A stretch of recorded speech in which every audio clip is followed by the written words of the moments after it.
মধ্যপ্রাচ্য জুড়ে বাজছে তৃতীয় বিশ্বযুদ্ধের দামামা। আর এরই মধ্যেই আমাদের হাতে এসে পৌঁছেছে গুরুত্বপূর্ণ আন্তর্জাতিক সংবাদ। শুরুতেই জানিয়ে দিব এই সংবাদগুলোর শিরোনাম। পশ্চিম এশিয়ায় যুদ্ধ অবসানের একমাত্র উপায় হল আমেরিকাকে তাড়ানো, ইরানের সর্বোচ্চ নেতার মন্তব্য। এরপরেই জানাবো ইসরায়েলের অভ্যন্তরে ইয়েমেনিদের ক্ষেপণাস্ত্র হামলা। জানিয়ে দিব ইসরায়েলের বিরুদ্ধে ক্ষেপণাস্ত্র হামলার সময় আমেরিকাকে সতর্ক করেছিল ইরান, জানিয়েছেন আব্বাস আরাকচি। এরপরেই থাকবে ইসরায়েলের ছোড়া ডজন খানেক ইরানি ক্ষেপণাস্ত্র ধ্বংস করেছে যুক্তরাষ্ট্র। এবং সর্বশেষ জানিয়ে দিব জাতিসংঘের মহাসচিবকে নিষিদ্ধ ঘোষণা ইসরায়েলের। এতক্ষণ শুনছিলেন সংবাদ শিরোনাম, এবারে বিস্তারিত। পশ্চিম এশিয়ায় যুদ্ধ অবসানের একমাত্র উপায় হল আমেরিকাকে তাড়ানো, ইরানের সর্বোচ্চ নেতা। ইরানের সর্বোচ্চ নেতা আয়াতুল্লাহ হিল উজামা খামেনি বলেছে, পশ্চিম এশিয়ায় যুদ্ধ অবসানের একমাত্র উপায় হল ওই অঞ্চল থেকে আমেরিকাকে বিতাড়িত করা। ইরানের একদল বিজ্ঞান প্রতিভা ও কৃতি শিক্ষার্থী তেহরানে ইসলামী বিপ্লবের নেতা আয়াতুল্লাহ সৈয়দ আলী খামেনির সঙ্গে দেখা করতে গেলে তিনি এ মন্তব্য করেন। সর্বোচ্চ নেতা বলেন, আমাদের এই অঞ্চলের সমস্যা অর্থাৎ যুদ্ধ সংঘাতের মূল্যে রয়েছে শান্তি ও স্থিতিশীলতার বুলি আওড়ানো দেশগুলো, অর্থাৎ আমেরিকা এবং কিছু ইউরোপীয় দেশ। যুক্তরাষ্ট্র এবং কিছু ইউরোপীয় দেশ পশ্চিম এশিয়া থেকে নিজেদের গুটিয়ে নিলে নিঃসন্দেহে যুদ্ধ সংঘাতের অবসান ঘটবে। এর ফলে এই অঞ্চলের দেশগুলো একসঙ্গে সুখ, শান্তি ও নিরাপত্তার মধ্যে বসবাস করতে পারবে।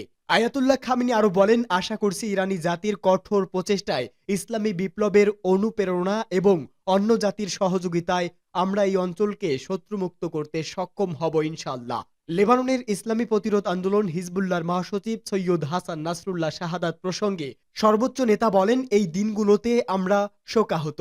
বিশেষ করে আমি নিজে অত্যন্ত শোকাতুর। যা ঘটেছে তা কোনো ছোটখাটো ঘটনা নয়। জনাব সৈয়দ নাসরুল্লাহ হারানো সামান্য ঘটনা নয়, এই ঘটনা আমাদেরকে মারাত্মকভাবে শোকগ্রস্ত করেছে। লেবানন ইস্যু এবং আমাদের মহান ও প্রিয় শহীদ সৈয়দ হাসান নাসরুল্লাহ সম্পর্কে আমার কিছু বলার আছে। আমি অদূর ভবিষ্যতে এ বিষয়ে কথা বলবো ইনশাআল্লাহ। এবারে ইসরায়েলের অভ্যন্তরে ইয়েমেনিদের ক্ষেপণাস্ত্র হামলা। মধ্যপ্রাচ্যে পাল্টাপাল্টি অবস্থানে লেবাননের প্রতিরোধ যোদ্ধা হিজবুল্লাহ ও ইসরায়েলি বাহিনী লেবাননে বিমান হামলার পর মঙ্গলবার থেকে স্থল অভিযান শুরু করেছে দেশটি। কেবল লেবানন নয়, মধ্যপ্রাচ্যের গাজা সহ ইয়েমেনেও হামলা চালিয়ে আসছে ইসরায়েল। জবাবে পাল্টা হামলা চালিয়েছে সব দেশও। ইয়েমেনের বিদ্রোহী গোষ্ঠী হুতিরা জানিয়েছে, ইসরায়েলের অভ্যন্তরে সফলভাবে হামলা চালানো হয়েছে।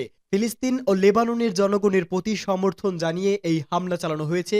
কাতার ভিত্তিক সংবাদ মাধ্যম আল জাজিরার এক প্রতিবেদনে তথ্য জানানো হয়েছে। তবে এ বিষয়ে ইসরায়েলি কর্মকর্তাদের পক্ষ থেকে নিশ্চিত হওয়া যায়নি। হুতিদের সামরিক মুখপাত্র ইয়াহিয়া সারি বলেন, তাদের ছোড়া ক্ষেপণাস্ত্র সফলভাবে নিশানায় আঘাত হেনেছে। প্রতিবেদনে বলা হয়েছে, ইসরায়েলের বিরুদ্ধে ইরানের ক্ষেপণাস্ত্র হামলার প্রশংসা করেছে হুতি। তারা জানিয়েছে, গাজা ও লেবাননের বিরুদ্ধে যুদ্ধ বন্ধ না করা হলে এবং গাজা অবরোধ প্রত্যাহার না হওয়া পর্যন্ত আমরা ইসরায়েলি শত্রু বা তাদের সমর্থনকারীদের বিরুদ্ধে আমাদের অভিযান প্রসারিত করতে দ্বিধা করব না।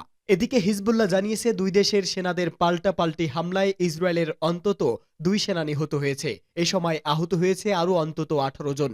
ইসরায়েলি সংবাদ মাধ্যমের বরাতে আল জাজিরার প্রতিবেদনে বলা হয়েছে, আজ ভোরে লেবাননের সীমান্তবর্তী ওদাইসে হিজবুল্লাহর সঙ্গে ইসরায়েলি বাহিনীর সংঘর্ষ হয়েছে। এতে 2 সেনা নিহত এবং 18 জন আহত হয়েছে। প্রতিবেদনে বলা হয়েছে, ইসরায়েলে লেবাননে স্থল অভিযান শুরুর ঘোষণা দেওয়ার পর এটি প্রথম মুখোমুখি সংঘর্ষ।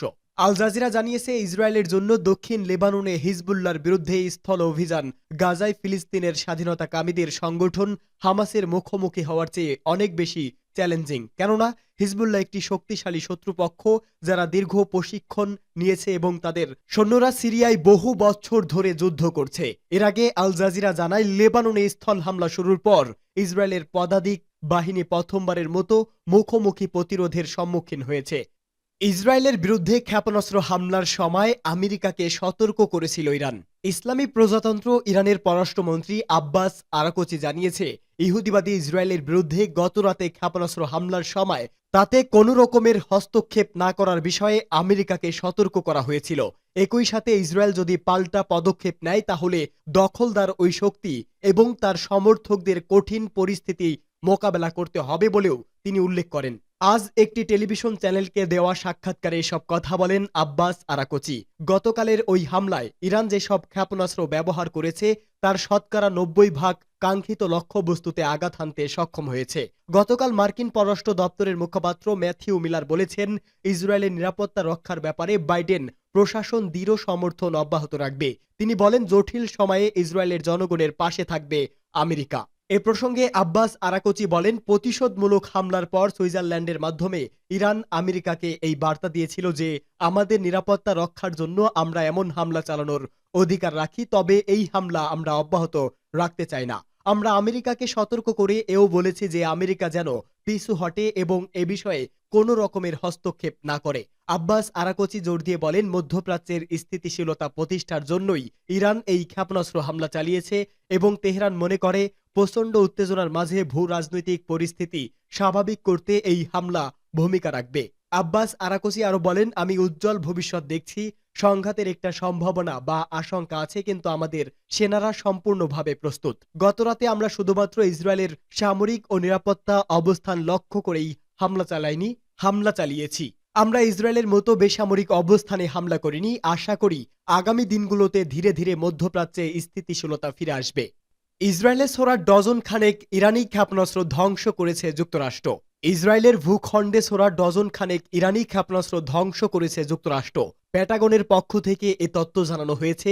যুক্তরাষ্ট্রের প্রেসিডেন্ট জো বাইডেন বলেছে, ইসরায়েলের প্রতিরক্ষা নিশ্চিত করতে সক্রিয়ভাবে সহায়তা দিয়ে যাবে ওয়াশিংটন।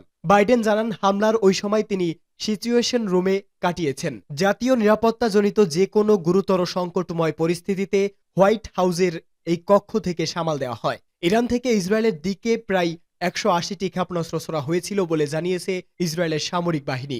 এর বেশিরভাগই ধ্বংস করা হয়েছে।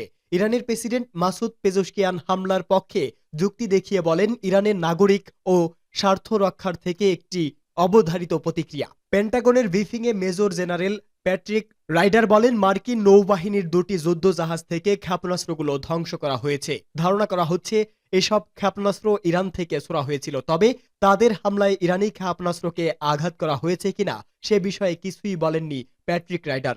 মনে করা হচ্ছে এ বিষয়ে এখনো সুনির্দিষ্ট তথ্য নির্ধারণ করা হয়নি। মধ্যপ্রাচ্য জুড়ে সংঘাত ছড়িয়ে পড়ার পরিস্থিতি দেখা দিয়েছে। এমন এক সময় এই পরিস্থিতি দেখা দিয়েছে যখন গাজায় যুদ্ধবিরতি চুক্তি ও আঞ্চলিক শান্তি প্রতিষ্ঠায় জো বাইডেন উদ্যোগী হয়েছিলেন। যদিও বাইডেন প্রশাসন ইসরায়েলকে অস্ত্র সরবরাহ বন্ধ করেনি। এর আগে হোয়াইট হাউসের জাতীয় নিরাপত্তা বিষয়ক মুখপাত্র জ্যাক সুলিভান বলেন, ইরানের হামলা সংঘাত ছড়িয়ে পড়ার বড় ঘটনা। তিনি সাংবাদিকদের বলেন, এটা স্পষ্ট যে এই হামলার পরিণতি গুরুতর হবে। বিষয়টি নিয়ে আমরা ইসরায়েলের সঙ্গে একত্রে কাজ করব। এদিকে যুক্তরাষ্ট্রের পররাষ্ট্র মন্ত্রণালয়ের মুখপাত্র জাতিসংঘের মহাসচিবকে নিষিদ্ধ ঘোষণা ইসরায়েলের। জাতিসংঘের মহাসচিব অ্যান্তনিও গুতারেসকে ইসরায়েলে প্রবেশে নিষেধাজ্ঞা দেওয়া হয়েছে। ইসরায়েলি কর্তৃপক্ষ আজ গুতারেসকে পার্সোনা নন গ্রেটা ঘোষণা করেছে, অর্থাৎ জাতিসংঘ মহাসচিব হিসাবে তিনি যে কূটনৈতিক সুবিধা পান সেটা দেবে না ইসরায়েল। দেশটির সরকার বলেছে, জাতিসংঘের ইতিহাসে একটি কলঙ্ক হিসাবে স্মরণীয় হয়ে থাকবে অ্যান্তনিও গুতারেস। সামাজিক যোগাযোগ মাধ্যমে এই সিদ্ধান্ত ঘোষণা করেছে ইসরায়েলের পররাষ্ট্রমন্ত্রী ইসরায়েল কাটস। তিনি বলেছে, আজ আমি জাতিসংঘের মহাসচিব অ্যান্তনিও গুতারেসকে ইসরায়েলে পার্সোনা নন গ্রেটা ঘোষণা করেছি এবং তার ইসরায়েলে প্রবেশে নিষিদ্ধ করলাম। যে কোনো ব্যক্তি দ্ব্যর্থহীনভাবে ইসরায়েলে ইরানের ঘৃণা হামলার সমালোচনা করতে না পারলে, যেটা বিশ্বের বেশিরভাগ দেশ করেছে, তিনি ইসরায়েলের মাটিতে পা রাখতে পারবে না। ইসরায়েলের দাবি, জাতিসংঘের এই মহাসচিব এখন পর্যন্ত হামাস ৭ অক্টোবর ইসরায়েলে যে হত্যাকাণ্ড ও যৌন নৃশংসতা চালিয়েছে তার নিন্দা করেননি। তাছাড়া হামাসকে সন্ত্রাসী সংগঠন ঘোষণারও কোনো পদক্ষেপ তিনি নেননি। ইসরায়েলের পররাষ্ট্রমন্ত্রী বলেন, অ্যান্তনিও গুতারেসে তাদের সঙ্গে থাকুক বা না থাকুক, ইসরায়েল নিজেদের নাগরিকদের সুরক্ষা ও জাতীয় মর্যাদা সমুন্নত রাখতে কার্যক্রম অব্যাহত রাখবে।